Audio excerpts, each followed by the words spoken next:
Hi, Crestview friends. I hope you enjoyed the story that I told about the duck getting his money from the king. And finally, I'm getting around to recording another story. And last time it was really hard to tell the story. I was out on my patio and I just told it to the trees, but I was going to go get stuffed animals so that I had somebody to tell the stories to. But my grandchildren came by to go for a walk with me, and they have to keep 6 feet away so that I don't get sick. But my granddaughter Anna is here, but she doesn't want me to show you. And this is my grandson Sam. He's okay going on camera. So he's trying to stay 6 feet away from me so that I can tell the story. So he's going to be my audience and she's going to be my audience. You can go back and sit down. And I'm going to tell you a story about the Three Wishes, which is a folk tale from Sweden. And it was told by Martha Hamilton and Mitch Weiss, and I'm going to tell it pretty much the way they told it, although there are lots of versions of stories about the Three Wishes. So let's take our deep breaths. Everybody close your eyes. We want to get all of our creativity going. So close your eyes, take a deep breath through your mouth. Exhale through your nose. Exhale through your mouth. Deep breath through your nose. Exhale through your mouth. And one more. Deep breath through your nose and exhale through your mouth. And so now we're ready to start. Your creativity is all there so you can see and smell and feel and taste everything in the story. So once upon a time there was a woodsman who lived with his wife in the woods.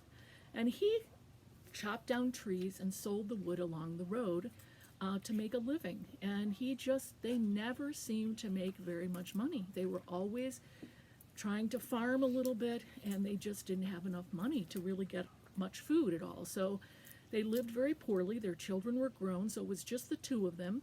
And they got a little bit cantankerous with each other. I bet you probably during all this time of being home, I bet you don't see anybody being cranky at your house ever, right? And so anyway, this couple, they tended to be a little cranky with each other. So the woodsman went out one beautiful spring morning and he came upon a giant oak tree that was fabulous. He would be able to make a lot of money from selling the wood because it was such a huge, beautiful tree. So he got his axe ready and he started to chop it, and all of a sudden he heard, "Oh, please, please, don't chop, don't chop. This is my tree." And he looked up and he had heard of things called tree spirits before, but this time he actually saw one. He had never seen one before, even though he'd heard lots of people tell stories about them. And he kind of looked up and he said, "Well, why shouldn't I cut this tree?" And the tree spirit said, "Because it's my tree, and I've been watching over it for so many years so that it could grow big and tall like this. And so please don't cut this tree down." So the woodsman looked at it again and he kept thinking, wow, this is worth a lot of money. So I would really like to cut this tree down.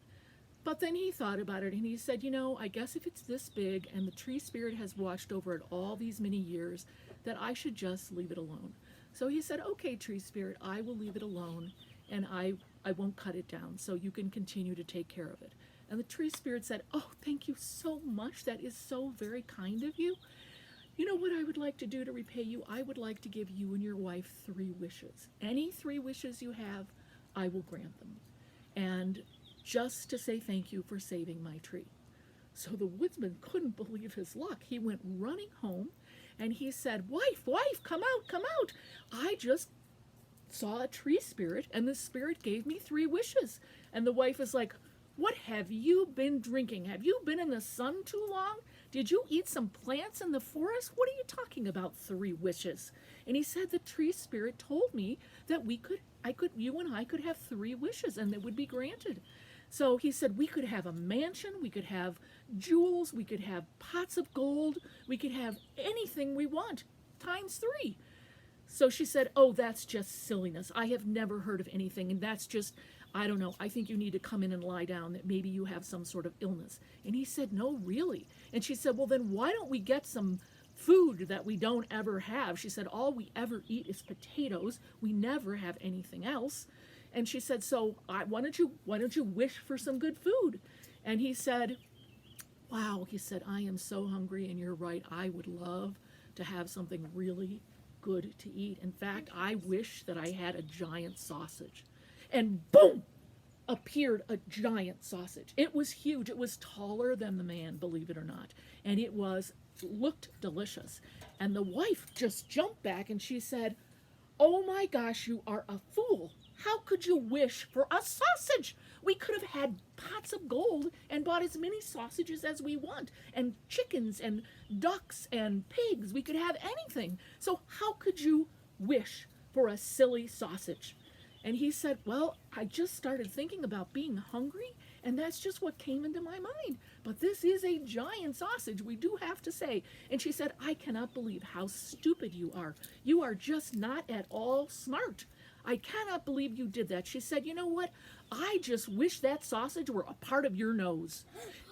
And the man looked at her and said, "What did you do?" Because he looked down and he now had this giant sausage that was bigger than an elephant's trunk attached to his nose. He couldn't even hold his head up. It was so heavy that he had to walk around with this giant sausage, and it touched the ground. It touched the ground a lot because it was so much taller than he was. And so he looked at his wife and said, "You think I'm silly? I'm the one who's not wise? I'm the one who does things without thinking? Who did this?" And she just started laughing because he really did look very silly. And so he said, "You did the same thing I did. You were yelling at me, and now I have this sausage attached to my nose. I can barely even walk." So he tries to move, and he's dragging the sausage everywhere he goes, and he can only keep his head down like this. And he said, "Now what are we going to do? We could have had gold, silver, gems, food, animals, anything we wanted. We could have had a castle if we wanted. And now what do we have? We have a sausage attached to my nose because I was foolish, and then you were angry and said things you didn't really mean. But now it really happened. So what are we going to do?" And so they sat for a while and thought about it, and he said, "You know what?" He said, "I think that we have to use the last wish to get this off my nose because I can't even walk. So I can't even chop wood because I have this giant sausage attached to my nose."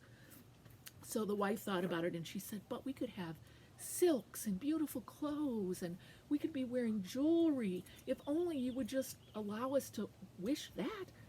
So you have a sausage attached to your nose." And she kind of laughed. And she said, "That can't be too bad, can it? Don't we want to wish for gems and silver and gold?" And he's just like, "You know what? I don't think I could enjoy any of that with this giant sausage attached to my nose. So I think that the only thing that we can really wish for, our third wish, is for the sausage to be not attached to my nose. So what do you think?" And she said, "I guess you're right." She said, "I can't believe we had all these wishes and we've wasted them away because we've been fighting with each other and saying mean things to each other." So they said, "All right, 1, 2, 3. So they said, "Okay, for our third wish, we wish that this sausage would not be attached to my nose anymore." And the sausage went right to the ground. And so that was the story of the woodsman and his wife, and they were really quite happy because they ate the sausage for a number of days because it was so big that they put it into their cooler house and they cooked it up and they were able to eat it periodically for quite some time. So I hope you enjoyed the story, and I hope maybe you heard the lesson of be careful when you say mean things to people because you might just lose some wishes. And I have my grandchildren here looking and making nasty looks at each other because I hear from their dad that they fight a fair amount when they're home all day and not going to school. So anyway, I have a few knock-knock jokes or spring jokes for you. So one is, what goes up when the rain comes down? An umbrella. An umbrella. Anna knew that one. Why did the Easter Bunny hide? Why? Because he was a little chicken. Why can't you tease egg whites? Because they can't take a yolk. Why do hens lay eggs? Well, if they drop them, they'd break. So what type of bird should you never take to the bank with you? A robin. Get it? You're robbing the store. Okay, so bye, Crestview friends. I will see you later. Time is up, and I hope you enjoy this story. Bye.